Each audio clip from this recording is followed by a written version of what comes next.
अस्सलामु अलैकुम वरहमतुल्लाहि वबरकातुहू। वसवसा, ये वो मौजू है जिस पर मुझे बहुत सारे सवालात मौसूल होते हैं। तो आइए जायज़ा लेते हैं कि वसवसा किसको कहते हैं, वसावस की क्या अक़साम हैं और क्या सब लोगों को वसावस आते हैं, क्या इन वसावस का आना गुनाह है, और फिर ये कि मजहबी नुक्ता नज़र से इन वसावस का क्या इलाज है। देखिए, हमारा जो दिमाग है उसके बहुत सारे बुनियादी फंक्शंस हैं और उनमें से एक बुनियादी फंक्शन हमारे दिमाग का सोचना है। हमारा दिमाग हमारे जो ख़यालात होते हैं उसमें जन्म लेते हैं और फिर दिमाग उन ख़यालात को प्रोसेस भी करता है। कुछ ख़यालात ऐसे होते हैं जो इरादतन हमारे जहन में जन्म लेते हैं। मिसाल के तौर पर आपको सफ़र पर जाना है तो सफ़र की तैयारी और सफ़र के हवाले से बहुत सारी प्लानिंग होती है जो कि जहन में जन्म लेती है। कोई रिजर्वेशन करवानी है, सामान क्या तैयार करना है, डेस्टिनेशन पर पहुंचकर क्या करना है वगैरह।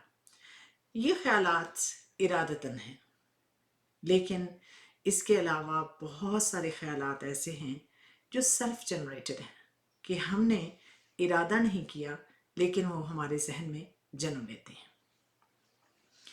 ये ख्यालात जो कि हमारे जहन में बग़ैर इरादे के जन्म लेते हैं, इनको हम 3 हिस्सों में तकसीम कर सकते हैं।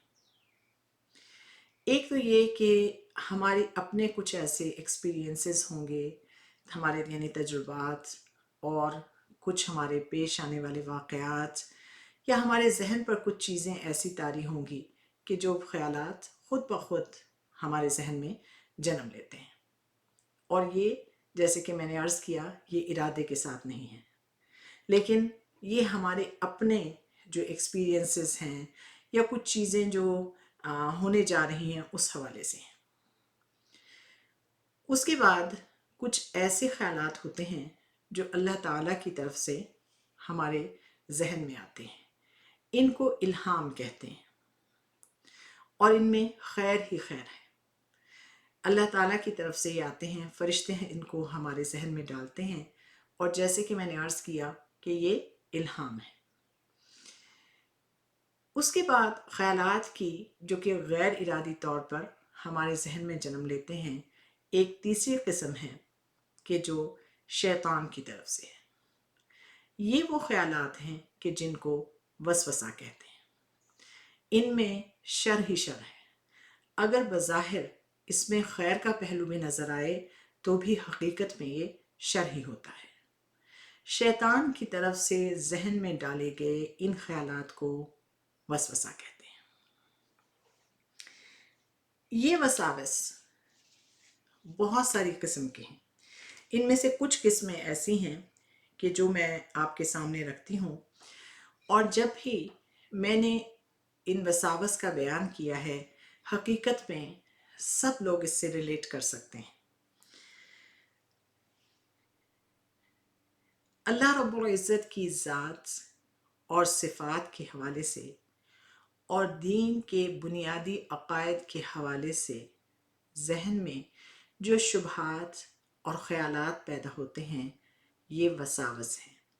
मिसाल के तौर पर जन्नत और दोज़ख के बारे में ख़याल आना कि हो सकता है कि जन्नत और दोज़ख ना हो, अज़ाब क़ब्र के बारे में ख़याल आना कि क्या अज़ाब क़ब्र मुमकिन है, आप सल्लल्लाहु अलैहि वसल्लम के मेराज के सफ़र के बारे में ख़याल आना कि ये कैसे हो सकता है कि एक जीता जागता इंसान 7वें आसमान पर पहुंच जाए।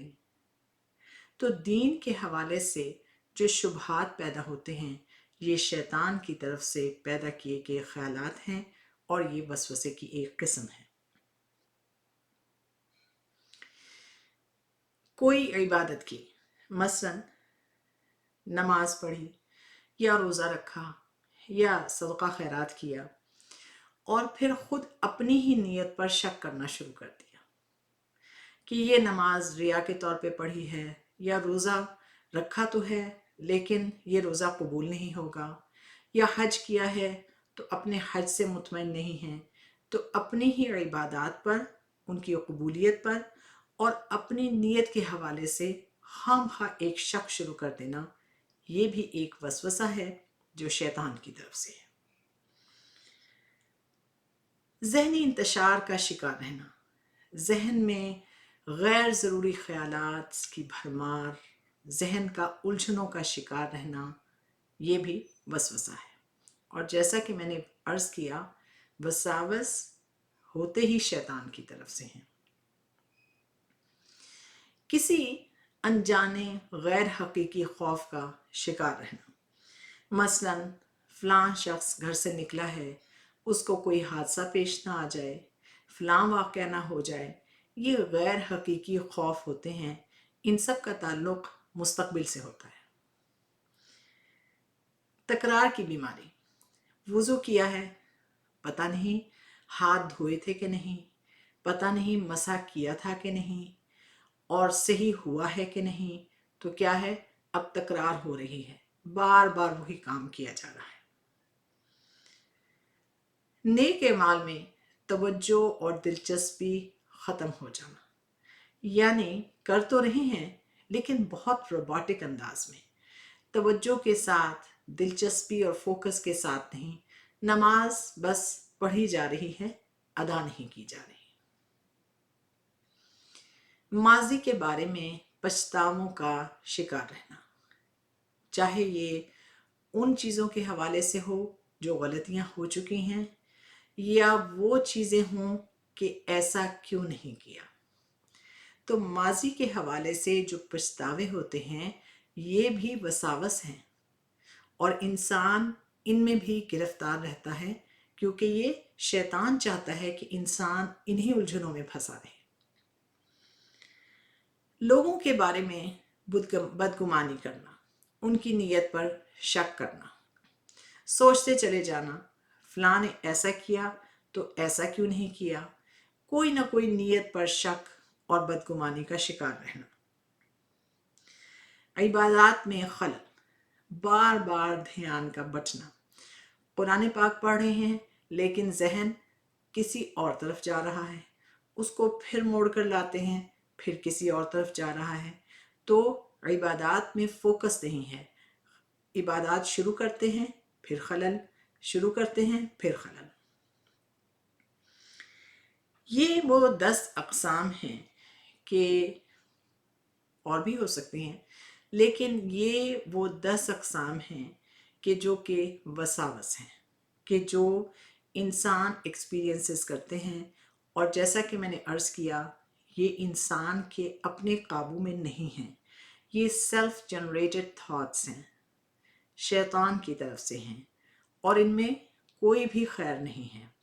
بعض اوقات ان میں کوئی خیر نظر آتی ہے لیکن حقیقت میں شر ہوتا ہے۔ مثال کے طور پر خود پسندی کا شکار ہونا، یہ بھی ایک وسوسہ ہے کہ انسان اپنے کسی کوئی صدقہ یا خیرات کیا اور اس کے بعد بار بار اس پر اپنے آپ کو ذہن میں شاباش دے رہا ہے، خود پسندی میں مبتلا ہو رہا ہے، یہ بھی وسوسہ ہے۔ تو یہ ہے وسوسہ اور اس کی اقسام، اور انشاءاللہ اگلے بیان میں ہم یہ جائزہ لیں گے کہ کیا سب لوگوں کو وساوس لاحق ہوتے ہیں، اور کیا یہ وساوس گناہ ہے۔ السلام علیکم ورحمۃ اللہ وبرکاتہ۔